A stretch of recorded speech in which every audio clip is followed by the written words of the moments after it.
Good morning, everyone. Thanks very much for coming. I'm Molly Starback, Director of the Duke Office of Postdoctoral Services, and I'd like to welcome you to the second panel discussion in our series on the academic job search. This series is co-sponsored by the Duke Career Center and the Graduate School, and today's discussion is on the academic interview.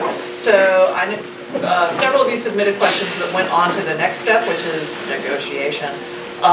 Which is a great topic. But we're going to have a separate panel on that on Tuesday, November 19th from 9 to 10 a.m. in this same room. So if you could keep these questions focused on the interview today, that would be great. So we're going to start out with questions that were submitted in advance, and feel free to raise your hand, of course, if you have a question. We will also stop at 10 a.m. That way you have time to get another cup of coffee, and you can ask the panelists your individual questions if you have them, okay? And so today our panelists are Maria Gorlatova, who is Assistant Professor of Electrical and Computer Engineering, Nicholas Heaton, Assistant Professor of Molecular Genetics and Microbiology, Jennifer Royson, Assistant Professor of Chemistry, and John Willis, Professor of Biology. So we definitely want to thank our panelists for taking time out of their busy schedules to join us today. Thank you.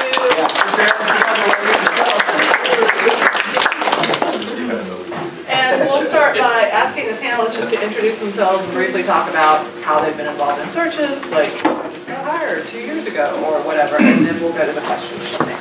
So would you like to start, Maria? Good morning, everyone. So I am Maria. I've been here for a year and 1 semester by now. Before Duke, I was a postdoc at Princeton. Before that, my PhD is from Columbia, and I have several years of industry experience as well. So I interviewed here a year and a half ago. I did a very broad search, 48 applications, 15 invitations for interviews, 13 actually fly-out interviews. So that was a very intense semester for me. I was involved in one search committee here, so for the CS department. So that's my expertise. My name is Nick. I've been here for just over 4 years now. So I obviously went through the interview process myself, and it worked. I'm here. I didn't interview at 13th grade. I think I interviewed at 5 or 6 maybe.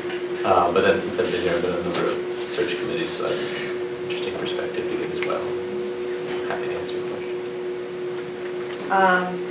As was mentioned, I'm Jenny Royson. Royson rhymes with poison. And I'm a chemist, so that should help some of you guys remember that. Sometimes poisons are good. And I joined the faculty at Duke about 6 years ago. At the time, I interviewed for both positions at R01 institutions and small liberal arts colleges, so I can provide both of those perspectives.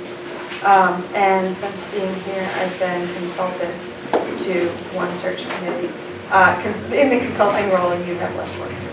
So I can provide that perspective. So I'm John Willis. I'm in biology. I've been here at Duke since 2000, and before that I was at University of Oregon for about 8 years as a faculty member, and then I was a postdoc at the University of Oregon before that. So you can tell by that I'm not a spring chicken. So I've mainly been on the interview process, obviously, over the last 25 years from the faculty perspective, and not so much from my own perspective.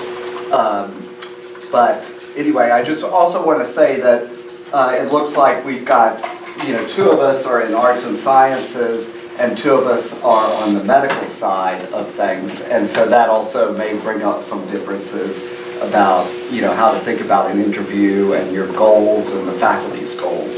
So that's something to bear in mind as well. Great. Thank you. So can you talk a little bit about how the interview process is structured? Do institutions start with a phone interview first, 15 minutes, half an hour, and then you get invited out for a campus visit, or how does that work? Skype? What's trendy nowadays? I'll leave it to the youth. I can jump in. So when I interviewed, which was I guess 5 years ago now, I certainly didn't do any Skype interviews. Like you submit your application, I got called like on the phone, and they said, you know, we liked your application. We're going to invite you to come out and we'll figure out the logistics. So that was the first thing. In job searches that we've done here now, we have done Skypes like pre-interview, and the idea is there is just you can cast a wider net, right? It involves a lot of time. I mean, it involves resources, but time is the bigger thing. If you fly somebody out, everybody has to meet with them and all this kind of stuff. So the idea is you can screen through more people initially with a Skype interview. So I think that's becoming more prevalent, at least certainly with our department.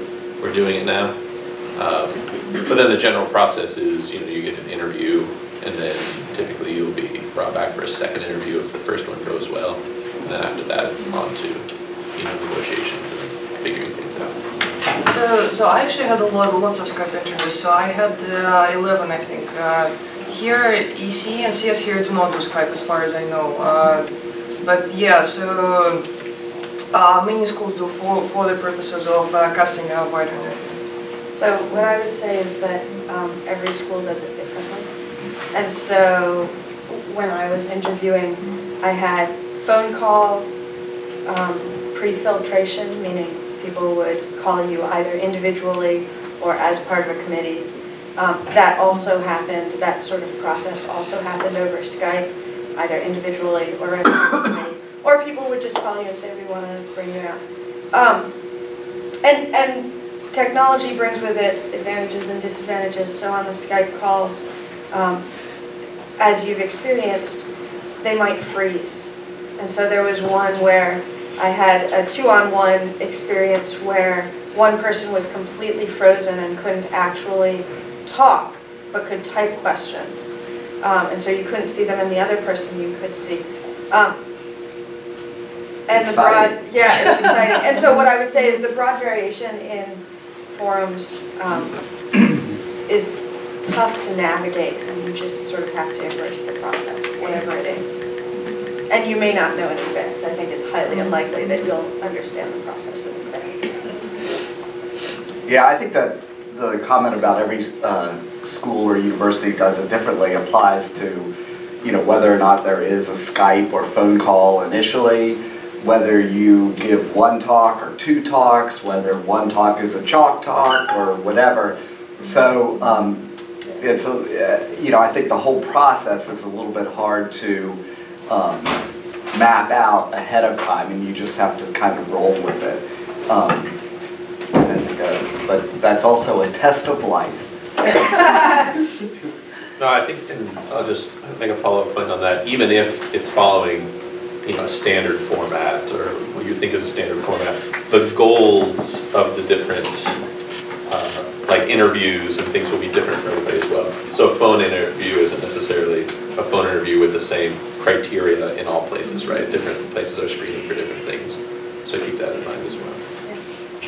And John, you just brought up, I'm sorry, were you going to say something? Popular question, the difference between a research talk, job talk, chalk talk, and which one is weighted most heavily by?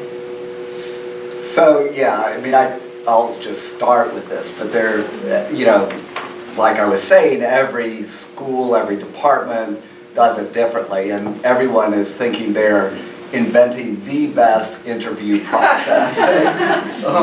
So research talk is primarily given to a group of your peers, right, at a meeting or something where it's usually a more specialized audience. Whereas a job talk, it could be that way if you're interviewing in a department that has, you know, fairly narrow interests that, you know, match yours. But more generally, it's a wider audience. People are looking for colleagues, they're looking for people that will bring different strengths to the department.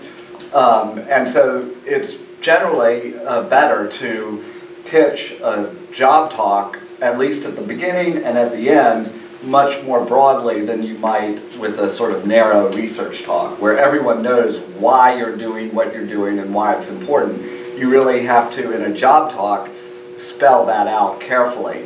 And I think the main thing with any talk, whatever the purpose, is you've got to know the audience. You've got to be speaking to the audience. You've got to be judging how they respond to you. You need to be watching faces. You need to have a good sense of who they are before you go into the room, and adjust as you go. And that's the way you teach anyway. You just need to speak to them at a level that will appeal to them. And so that puts a lot of the onus on you to do enough background work to know who the department is, who is in the department, what their interests are, why in the heck they're hiring someone in your field. Get a sense of that, and you could probably get a sense when you talk to the people who invite you, or if you do a Skype call or whatever, and then pitch your talk accordingly. Now, if you're asked to give 2 talks, usually one is a chalk talk and one is a more formal research talk, or job interview talk. The first one, the big talk, is going to be attended by a large group, swath of people across the entire department. There are going to be grad students, postdocs, maybe undergrads, and faculty members from across that department as well as adjacent departments. Whereas a chalk talk is typically mainly attended by the search committee and the chair and people who are directly interested in this job. They're heavily invested in this job search process, and they're looking for colleagues and stuff. So, that's really a different audience altogether. One quick thing I'll just say about those 2 formats, if you are doing both, typically the chalk talk is pitched as your future directions, but do not leave out your future directions in your big job talk. You need to give the entire department a sense of where you're going, maybe in broad strokes, but the chalk talk is then an opportunity to drill down on those things. Remember, they're hiring you for your future work. They're not hiring you because of stuff you've already done. I mean, that gets you in the door, but they're looking for your trajectory going forward. And so in that main job talk, where everyone's invited, you need to spend, maybe 15 minutes, 10 or 15 minutes, carefully saying how what you're going to be doing builds on your old stuff, and how it's super exciting, and how you're going to be going like this. It's upward trajectory. That's a phrase we had at the last one.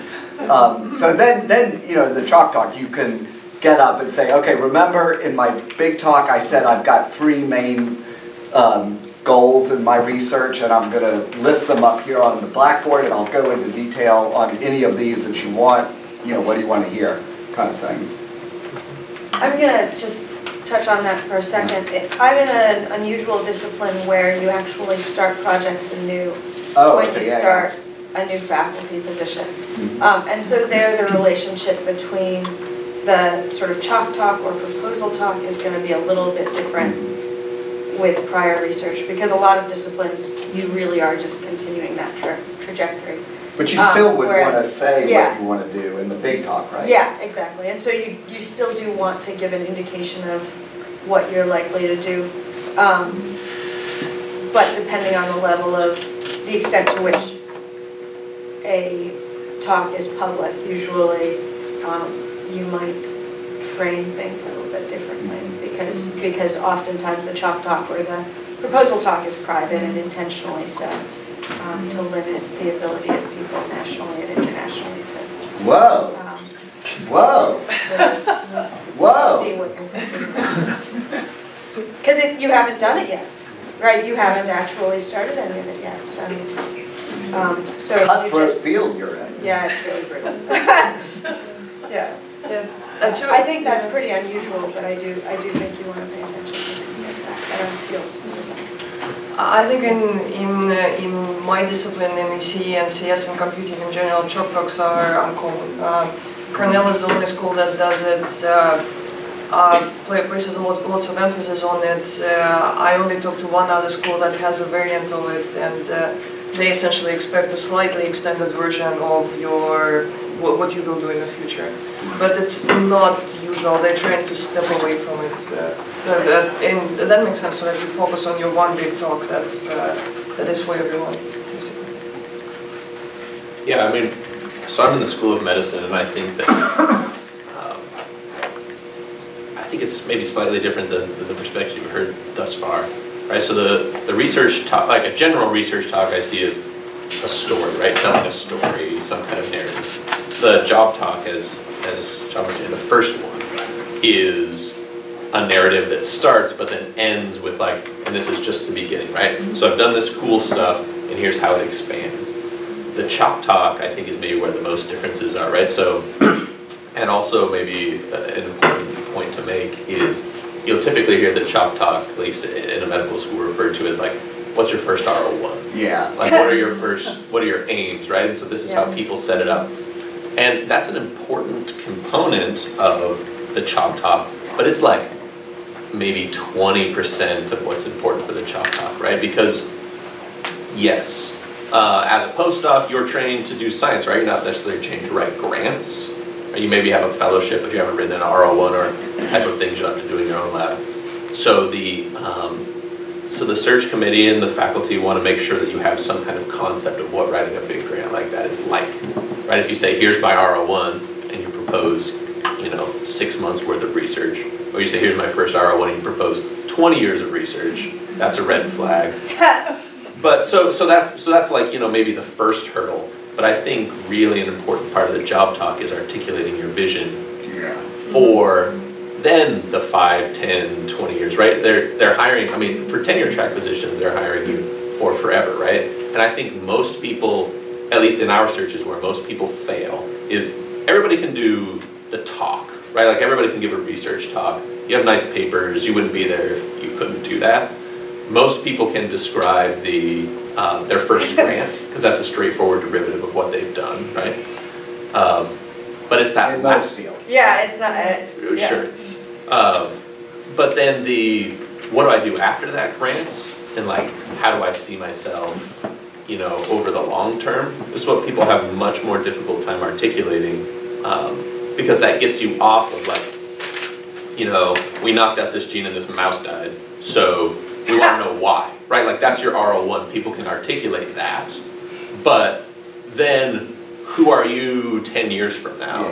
Because now you don't care about that gene anymore. So what do you do next? Can you articulate your vision of that? I think that's a key thing that is sometimes oversimplified when you get advice. What's the chop talk? It's your first RO1. That's a component of it, but there's much more. I totally agree with that. And what they're really looking for is your ability to think on your feet and to have a vision going forward. So they're going to interrupt you. The chop talk is supposed to be super informal. Of course, that's easy for them to say. But, they're going to be like, well, what if that doesn't work? Or, for the short-term stuff. And then they're going to want to see that you've thought it through and you can, move around and you're totally thinking ahead. But then, articulating your passion for research, where your vision is going, that's all part of it. And they'll ask you stuff like that. And if you're sort of a shy person who doesn't like to oversell themselves, you're going to want to work on that aspect, before you go in. So hold on, I just want to stick with this topic for 1 second, but switch away from RO1 interviews, because it's clear to me that all of the comments we've had principally pertain to interviews at RO1 institutions. If you're interviewing at some place like a PUI, a primarily undergraduate institution, the interview is often very different. Some places they might ask to combine a teaching component with a description of your previous research and your future research. So there was one place that I went where I had 45 minutes to put all of those together. And you haven't met the students before, so you don't know where they're starting relative to where you need to be. But for something like that, you want to make the assumption that there's someone in the audience that's very far outside of your field, like an economist. and that you need to be intelligible both to the economist and to the expert in your field, because if you're lucky, you'll have both. So that's one variation on it. But another variation is they might just say, okay, teach this topic that we've selected in this class that's sort of a typical class. And then you have to put together a 45-minute lecture that includes a chalkboard, or that includes whatever media they say you'll be able to use. So you do want to think, if you're looking outside of the R01 scope, about these variations, and you do want to ask what's expected. In that case, I found those experiences to be much harder, because the students at every single institution differ so dramatically in terms of sort of average baseline knowledge, or how they're taught prior to you arriving. And so if you're not teaching the very first thing they learn, it's hard to figure out how to write a lecture for a topic in the middle of a course that's being taught at another institution. And so you want to think really carefully about how to do that sort of thing. And just to follow up on that, you know, even if you're teaching a lecture, for example, it might be a good idea to avoid a total PowerPoint lecture. Oh, God. You know, because, I mean, that's after all why they're chalk talks. To, you know, maybe they'll allow you 1 or 2 PowerPoint slides and that's it.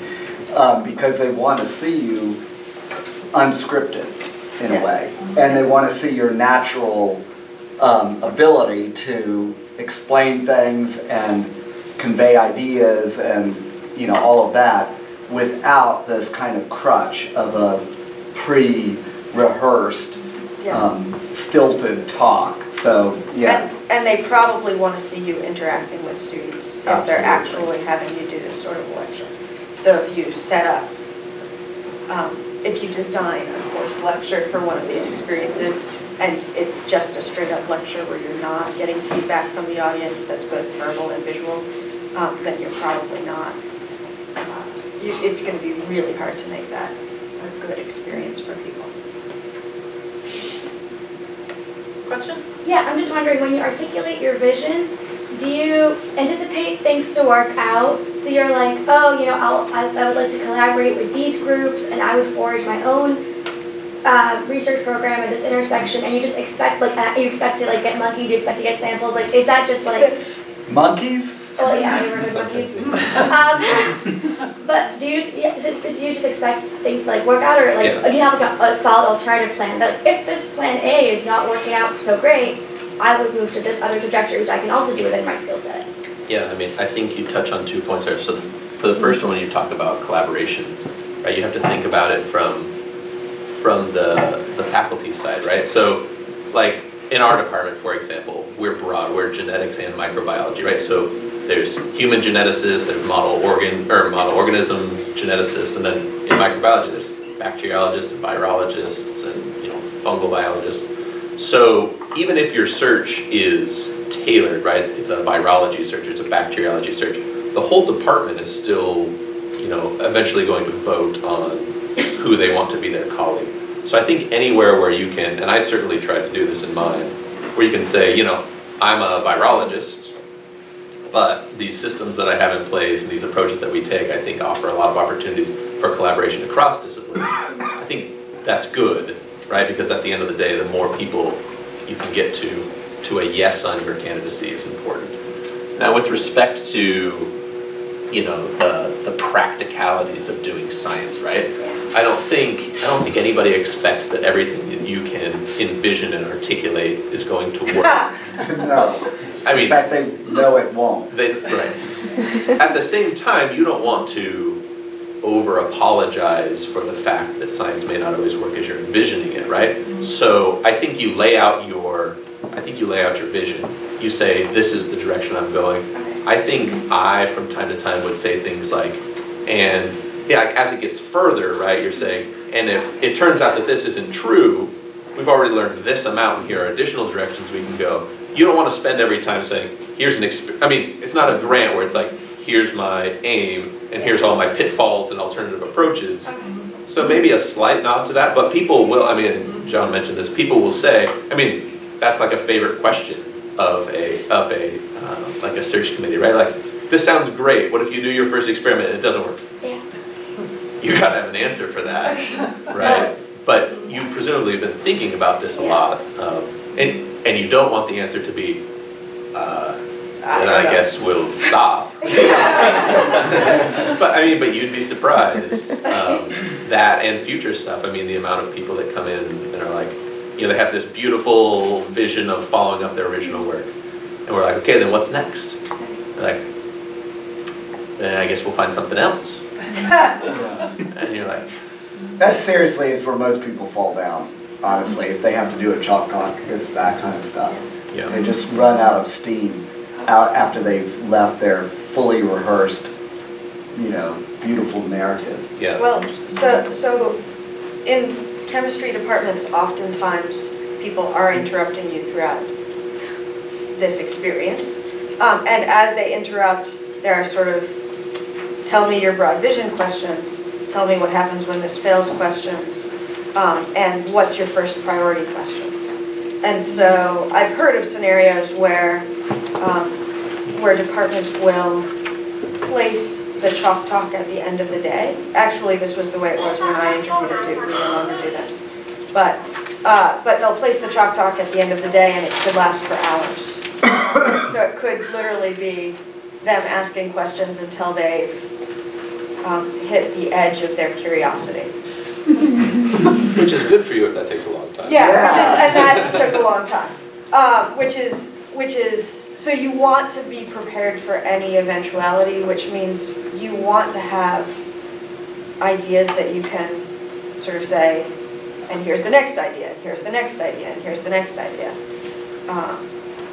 Sort of in your back pocket. And titrate caffeine accordingly. Yeah. Yeah. I mean, it sounds challenging, and it is. And shoes. But and shoes are. But it's not necessarily like if you're sitting right now listening to this and saying like, man, I'm not super quick on my feet, like I need time. Like there's different people who process information differently, right? It's not that there's this requirement that you're, I mean, if you are super fast and I can ask you a question about anything and you can get to a beautiful, well-articulated answer like that, I mean, it's good for you. Most people aren't like that, and so how you prepare for that is to prepare for that. I mean, you practice. Like literally when I was practicing my job talk, there was a faculty member in the part where I was a postdoc who just sat in the back. This wasn't even the question part, this was just the chalk talk part. He would then every now and then, I mean actually frequently at the beginning, yell out, I'm bored. Because you're writing stuff on the board. I mean, and maybe this will come up later, right? A chalk talk's a weird thing because That's my favorite role to play. you have to write it, right? You're not used to that. You're used to having a slide advancer and saying next slide, but you're saying, all right, here's this topic, and then you have to stop talking, and you have to turn around, and you have to write with a marker. If you want to write a title that is 6 feet long or 8 feet long, like it takes you a while to write that. Are you going to talk facing the board? Are you going, I mean, right, you have to figure out the choreography of this, but at the same time, I think that lends itself to you giving a kind of start and stop, you know, kind of non-engaging talk. And so, I mean, it's super frustrating to be, you've prepared for this, right? Somebody's sitting there going, I'm bored, you've lost me, like these types of things, but that's the way you do it, right? Just, I mean, I probably did my chalk talk 50 times before I even gave it, just because you want that to be really good, and at least, I mean, maybe if you've done a lot of teaching or something, but I had never written a presentation on a whiteboard in real time while presenting it. I imagine most of you probably haven't had it. Well, I was practicing in space that apparently could be heard by a faculty member, and he came out of his office and gave me a beer. I was like, to chill out and also be more quiet. So weird things happen, but I want to pick up on the point of the obnoxious faculty member. It's not that there necessarily will be someone who is directly challenging you, but you do want to prepare for that direct challenge. You do want to assume that it's possible. Not out of malice, right? This individual was actually doing something very generous. Because in point of fact, there may be a faculty member, and almost certainly will be, who's bored when you're talking, and you want to figure out how to handle that in a gracious, respectful way. Because of course, these are individuals taking time out of their day, and it's priceless time, right? And so you want to figure out how to keep them engaged, and how to help them to care about what you care about. I mean, there are definitely going to be older faculty members who will fall asleep, and they can't help it. I mean, I've got several people in my department who, as soon as the first slide comes on and the lights dim, they're like, I'm guaranteed they will ask a question right as you finish your talk, and it'll be spot on. But yeah, so maybe you want to be prepared to like move around and start talking closer to their side of the room and projecting and just whatever. So you want to, by the way, when you guys give talks, like at conferences or whatever, how do you do it? Do you look at each person in the eyes as you're giving the talk, or are you just like this sea of people and you're just so nervous and you're giving your talk? If it's the latter, you need to practice the former, because you know, like I'm looking at each one of you right now, and I can see whether you're nodding, you've got your mouth open, or whatever. And you need to be super hyper sensitive to that, and not get flustered, but just, you know, adjust your tone, adjust your pace, adjust things, you know, and maybe if there's a skeptic, say, now I know some of you are skeptical about this, but here's, you know, and just stuff like that. You're talking to them, even though it's a big lecture hall, you want it to be something like a chat, personal chat. Yeah, I mean, the takeaway is that it's extremely competitive, right? I mean, there's a lot of people who apply, only some get interviews, and then there's only one job for the most part, right? And so the threshold is high. If you gave a very rehearsed chalk talk that was fine, but people didn't find it engaging, somebody gave an equally good chalk talk that they found more engaging, I mean, that can be the difference, right? I mean, so you have to understand that it is a hyper-competitive situation. And it's not fair. That induces huge biases, of course, Yeah. of all sorts. And so, yeah, none of these are ideal. It's just this human element, right, to the people who are evaluating you. Question? So you give two talks, like research talk and chalk talk. Are they on the same day or on different interviews? Depends on the institution. Usually the same interview, Okay. but maybe, you know, one day for one day for the other is the usual way. I think most of mine were like that. Yeah, so at Duke in chemistry, we like to have 1 day per person, so that we can basically plan 2 weeks and day after day hit a bunch of faculty members. Do they do 2 talks in a day? They do 2 talks in a day. So you do 2 talks in a day. At the time when I did it, and I suspect this is still true, you don't meet students. You meet a more narrow range of faculty. And decisions are made about who to invite out for a second visit on that basis. And by the second visit, usually an offer has been issued prior to the second visit. At most institutions, you get to give 1 talk per day if they're RO1s. If they're PUIs, usually it's whatever your talk is, it's the same, whatever you're doing, it's a single thing. But it's highly variable, so you do want to know that in advance. And you do have to have, these are energetic experiences. Oh, yeah. So most of the time, there's a dinner the night before, and then a dinner the day of, even if it's only a 1-day experience. So that means if you're an introvert, which I suspect I'm not the only one up here. If you're an introvert, that means you have to figure out how to stay in tune with people who are outside of yourself and energetic and excited about everything for a long period of time. So think about how to manage your energy in that. Yeah, I mean, you guys probably aren't going on like seminar visits, right? But it's a microcosm of that. Yeah. And how you interact with the faculty and students is going to be totally different, right? Like, so if I go give a seminar, you meet with faculty, some people will be like, oh, I'm really interested in your stuff, tell me about that. Some people will be like, let me tell you about my stuff. Some people will be like, what do you want to talk about? Some people will be like, I have a grant due today, are you okay just sitting in the corner? Yeah, checking your emails. Check your email. Yeah. So these are all, I mean, it's good to have some idea that there's going to be a range of things. And again, the threshold is that you have to be good in all those situations, right? If somebody wants to talk about their stuff, you got to listen, and you got to smile, and you got to ask good questions about their stuff. If they want to talk about yours, I mean, that should be relatively straightforward.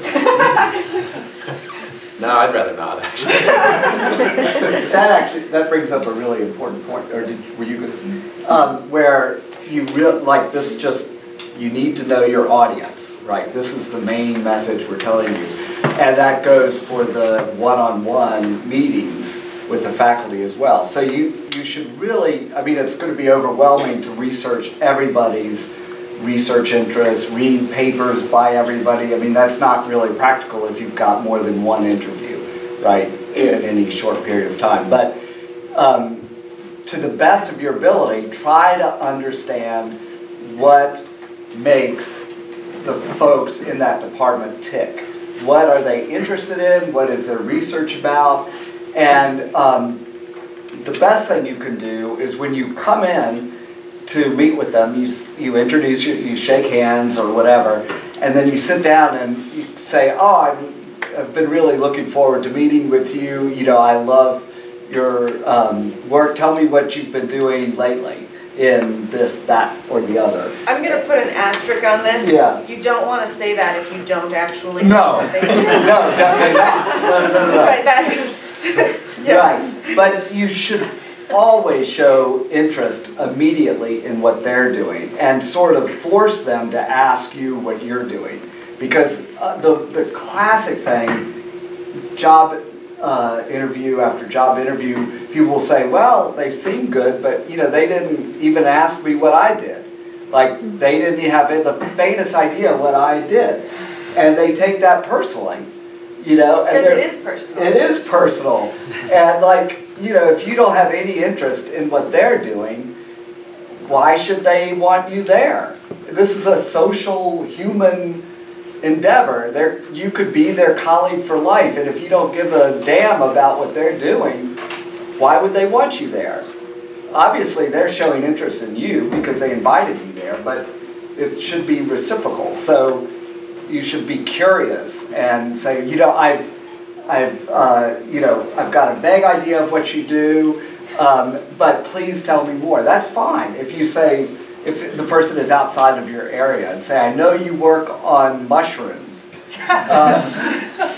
Tell me about that, you know. I love to eat mushrooms. But seriously, like, and then ask them a few, you know, interesting questions. It's okay to be naive. Be careful how naive. Yeah. If they're the head of the search committee and you're like, do you work on, yeah, something. I made a mushroom pancake the other day. It's not the way to follow up. Yeah. I hear you work on mushrooms. Yeah, but being on the back side of it, like on a search committee or these rooms where people are being discussed, I mean, certainly somebody who has a strong negative impression of their interaction with you is plenty to sway the room. Yeah. Right? Like, you're unlikely to be so good that if somebody's like, I thought this person was not interested, wouldn't be a good fit in our department. Arrogant, self-centered. One person saying that is plenty. I mean, the rest of the, I mean, like I said, maybe you're so good that the rest of the department's like, I don't know, and you're just too sensitive, and this isn't really our person, right? Most people will be like, all right, forget that person, who else do we have? Like, it will go like that. I'm going to phrase that differently, and then it looks like there's a question, which is to say, you have no idea what everyone wants. Everyone is an individual, is everyone, but try to at least be gracious. Try to at least acknowledge that what they're doing is a huge investment on their part, and that if you expect them to be interested in you, you really should be interested in them. And you should give them a reason to be interested in you. They've been looking forward to this search for a couple of years now. That's how long it takes to sort of get jobs lined up. They've been begging the dean for money for like years, and now you're here to like be you're the unicorn, right? You're like the answer to their dreams. Or not. It's your job to convince them that you are the answer to their dreams. So going along with like knowing what everyone does and personal connection, collaboration, how do you eloquently say like your big picture, you could see ways that you could expand and kind of meet the expertise of other people in the room? Do you call them out, or maybe just like when you go into that, make eye contact with them? Is there like a better way to handle that? It's really, I would be really cautious about calling somebody out and saying, hey, I'm going to collaborate with you. Because It's a strong statement. that's a strong statement, particularly if that's not already set up. It is, if you're thinking about collaborating, it is really valuable to know what other people do and to be able to say, and I think here everybody differs, but I would be inclined to say that if someone were in a room with me and they said, I'm working on this, I could see sort of synergistic opportunities in this space between us if we were someday interested in that. I'd be happy to talk. Right, but you want to be really careful not to impose your vision of somebody else's research on them. That's like naming somebody's child. So typically you would don't. Yeah. You don't do that. So typically it's actually really difficult to tailor a talk to every school, especially if you're interviewing widely. So typically what you would do is that you would identify certain areas of interaction. So for example, in computing, I could work with security people, or I could work with materials people, since given my core focus. So you would have slides along those lines, and then in your talk and in your discussions with people especially, you can kind of use that as a starting point. But typically your potential areas of collaboration would have been thought out before you actually get to the school. It's the specifics that you discuss with people. And it's actually, I actually really enjoyed those discussions. I got lots of ideas from it, since you meet different people, they have different angles on different things that you're thinking about. So that's, it's actually fun. It's something to look forward to. I think your goal is to get them to organically think of ways that they can interact with you, right? So, that's exactly right. Yeah. like, I can give you the example for what I did. So I work on influenza, and like my job talk was about these cells that get infected and don't die. And the big picture concept was that, you know, like we don't normally see these cells, but now that we know there's a new population of cells that are created after infection. So I'm interviewing microbiology departments, and I say things like, and I'd be surprised if this was flu specific, right? I think probably all viruses and other bacteria probably have these unique interactions with these cells. Yeah. Nice. And then so people are like, oh, well, I work on chikungunya. Oh, and that could make a lot of sense, and it could be this. And then a lot of times that will carry over to like the chalk talk. And like, oh yeah, so I had this thought. And so that's not me saying like, I'm going to use your bug to do these studies. But right, so I think if you can bring people, if you can make people want to collaborate with you, I think that's the goal. Yeah, it's also very useful. So if you are a collaborative type, you may want to have examples of your past collaborations in mind. So, okay, I can come to an institution and I say that I'll work with these different people, but have I actually worked with other people in the past, or do I do things by myself? So keep that like in mind as you're, it's not necessarily in the talk itself, but maybe in the discussions with people, it's useful to bring that up. And you know, all of this stuff, you're not trying to pitch it like, oh, I'm working on this, I can help you. It's more like, I'm thrilled to be interviewing in this department because there are all of these different strengths, A, B, C, and D, and I will really be able to grow as a scientist with colleagues in those areas. I'll benefit from your generosity so much. Yeah, we'll write exciting grants together. Yeah. I can already see the next two. Yeah. I guess I have a comment. I've seen some faculty talks where they must have met with members in the department earlier, and they were saying, well, I talked to this person before, and I felt like my research right here could work well with them. And they named like 3 people throughout their talk, and it was just like, wow. Like me, the graduate student, was like, I think they probably fit well in here. What do you guys think of that technique? It's forward. It's But also keep in mind that people can be brought in different ways, right? So some schools solicit applicants, like they'll see at talks, like they'll be at a conference and someone will give a talk and they're going to the market. So people aren't necessarily all starting from, these are all strangers to me. And so that's probably where a lot of that comes from. Yeah. But again, I think your goal, I mean, at least my opinion, is to be more inclusive of as many people in the department as you can, and less like, I know this guy, he's awesome, we're going to do this stuff. You should all be happy for us. Which is how that, I think that's the danger to having a real clear articulated collaboration with people, because everybody who's not those people are saying, well, I don't care about bringing somebody in that's going to work with, you know, Gary or whatever. Yeah. This isn't their search. You had a question? Is it standard to get an interview schedule ahead of time? So I had an experience this spring where I had to email at 4:30 the day before because I told them I had a schedule and didn't even know what time to be somewhere. Is that normal? Do you usually get a schedule? So what happens usually is that departments really try their best to give you a schedule ahead of time, but they usually fail at this. Because if everybody but truly like tries. knowing where to go at what time, is that Well, are you talking about at the airport, or are you talking about the next day? the next day? They'll give you something when you arrive. Or they'll say, please meet so-and-so at 8, and they'll bring your schedule. Yeah, you may not know, you may not have very much notice.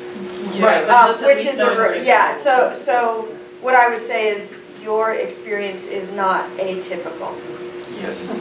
And part of that is that schedules are often radically changed in close proximity to the date. That's more common when people are job applicants than it is when people are just going to a school to give a talk. So I'm more likely to get an advanced schedule that's accurate if I'm going to a school to give a talk than I am if I'm a job applicant, because these positions are so valuable. And they have to schedule meetings with the dean or whoever it is, the chair, all that stuff, and they often have very crazy schedules, and they reschedule, and so it's all fluid until it's not. Yeah. I remember when I was interviewing, I found it so frustrating that my schedule would be changed like the day before, or I would walk into a room and the person would introduce themselves, and that's not what it says. What can I do now? I'm sorry, so I don't know what they work on. But now that I've served on the search committee, I understand exactly how that happens. That's why it's just, I know why, I know how. Yes, it's very common. Yeah. And you can get generic schedules too. You can get like 1 to 4 meetings with faculty. Yes. Yes. It's like, okay. Actually, one trick that I've discovered fairly late in my schedule is that if it's getting too close, you can email the whoever is the admin assistant. You can ask them for the partial schedule. That they will usually give it to you, and that's already helpful. You'll find at least some of the people that you'll talk to. So that's been really useful. I have a question on the follow-up. So after you go through this entire process of arriving and giving this talk and doing the chop talk, how do you close this loop? So after the day is over, you go back to your own place. Do you send an email like thanking the chair or whoever invited you, or how do you end that process? So the classy way to do it in my field is to actually send individualized thank you notes that involve details related to your one-on-one meetings. Not extensive notes, but maybe a paragraph that includes, say you talked about such and such a paper, you can follow up, or say somebody asked you, would this kind of thing work? You can say, I thought about that more. But basically just graciously thanking people for taking time to meet with you. These are, it's really amazing to me to imagine that you get to go someplace where incredibly busy people suddenly stop their days and interact with you about your science, right? That's kind of a wild system. That's our system. Yeah, But it's pretty wild if you think about it, and so people deserve to be thanked. Now, in point of fact, when I was interviewing, I was really lucky. I got lucky and I had a bunch of interviews. And there were thank you notes that arrived as much as a month later. But that's still worthwhile. You don't want to be the person who fails to thank people. And in my case, the way that I would do it was use the letterhead of the institution I was at to write the note, but then attach that as a PDF and copy the text of it into the body and say, like, dear so-and-so. Wait, can you explain that again? So I would write the letter as if it was just on my stationery, but then recognizing that a lot of people don't want to open attachments. So this was a way of getting around the time factors. Oh, so this isn't a handwritten? No. So it was typed into, at the time, Stanford letterhead, right, and signed and turned into a PDF, and that would be attached. But the text in that would also be pasted in the body of the email. So I would say, dear so-and-so, attached you'll find, my thank you note, which says below. So that somebody doesn't actually have to open it. It's sort of a way to respect their time without going outside of the conventions of academic letters. I think for us, largely we don't do letters, but we do emails, and you should. The convention is to write it as soon as possible. I mean, the self-serving point there is write it before they have written their comments. So there's no differences there. Or they've interviewed someone else and they've forgotten who you are. Yes. But yeah, you should try to get everyone, if at all possible. Well, what's the timing on that? When do they normally submit their comments? Who knows? I would try and do it that night. I mean, that's what I would try and do. I mean, but mine weren't extensive. I mean, I sent like 3-sentence, like, hey Mike, it was great talking with you. I think your stuff's super exciting. We could work together. Let me know if you have any questions. Best Nick. Yeah, if you have a wait time at the airport before your flight, that's a good time to get through a bunch. If you could stay awake. Did you send thank you notes to the students you interacted with as well? I received some of those as a student myself when I was in. It is way harder to get contact information. And so I think I only did that in very rare circumstances. It's not that I don't appreciate their time, it's just much more difficult to make it work. But I think in my letter to like the chair or the faculty search committee head, I may have said like, forward my thanks to the students. I had a great lunch with them. Or something like that. That's very receiving. Let me ask one question that comes up a lot.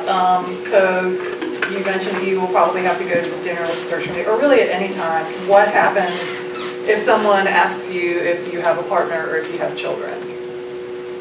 Who wants to take this one?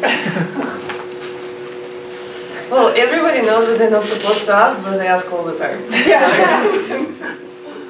Yeah, I mean, sometimes it's coming from so it doesn't matter, they shouldn't ask this, but people have different motivations, right? Some people are legitimately trying to figure out if they need to be figuring out if your spouse needs job offers or whatever. Some people with kids are trying to figure out, like, if you need to know the daycare stuff. And I think it's up to you how you want to respond to it. I think it's perfectly fine to say something like, I'd rather not discuss that, or something like this. I mean, I would be asked that, but I'm a man too, which is different, obviously, than when women are asked this, or can be. I was just like, yeah, I got a couple kids, like, I just answered the questions and I didn't care. Like, I personally didn't care. So that was my solution, which is maybe a cop-out. I no longer remember how I resolved this in general, but I have pretty strong feelings on this topic, and so for me, I know that there were times when I politely changed the subject and didn't address it at all. I know that there were times, and it depends on who's asking you, but you have to assume whoever's asking you, the information is going straight back into the search. And the reality is that by answering that question, I'm sort of contaminating the pool for everybody else. Right, so by not answering that question, I'm sort of towing the line. At the end of the day, there were also instances when I would respond with, I have a spouse, he's movable, or a partner, he's movable. I wasn't married, but I have a partner, he's movable. And I think it's up to you to decide what you're comfortable with, right? And what your purpose is there. At the same time that I was interviewing, there was another individual in my field who was interviewing, whose partner is in the field.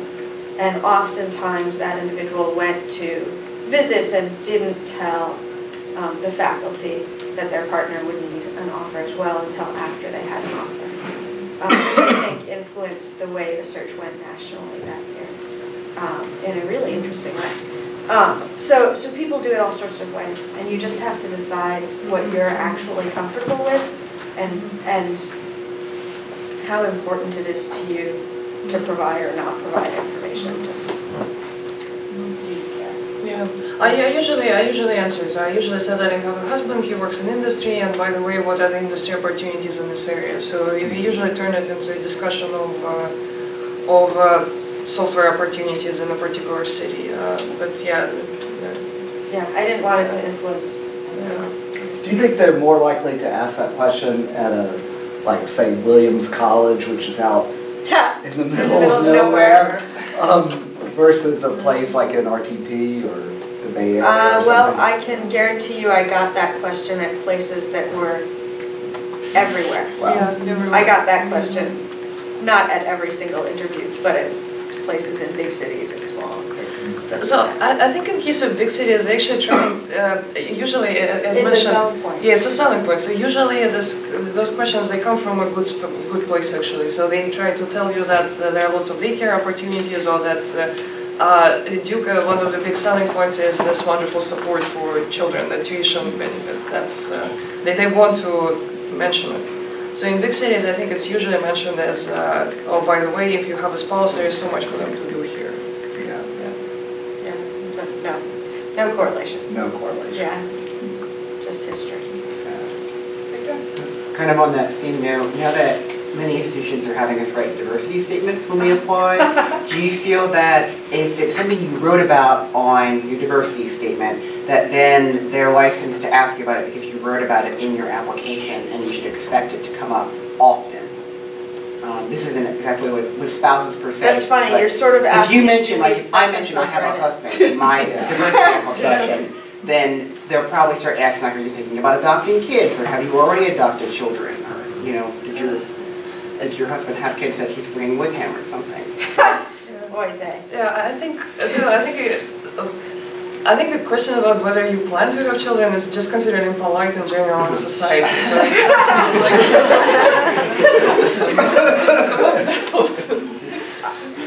Yeah, I mean, I feel like like personally what I think would be fair game is with relation to your views on diversity and inclusion and these things, how does your perspective, give you, something unique to bring to the table with respect to the... To mentoring, to teaching. Right, with respect to what you're discussing. I don't think that gives them license to then take that into your public, or into your private life. Yeah, I think questions about private life come from a deep place. Yeah. That's not usually your application.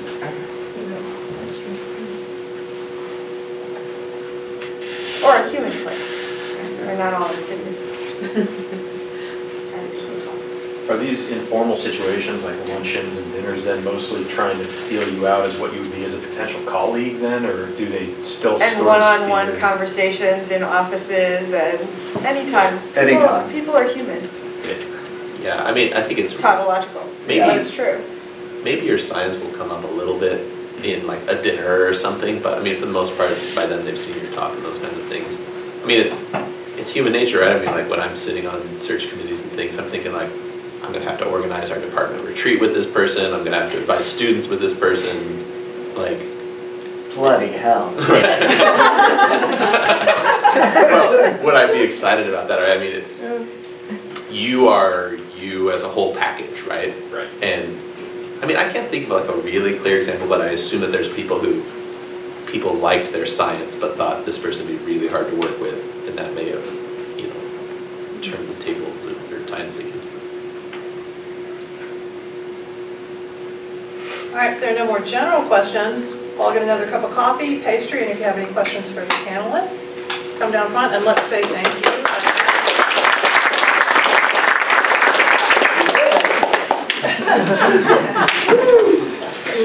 We found the room.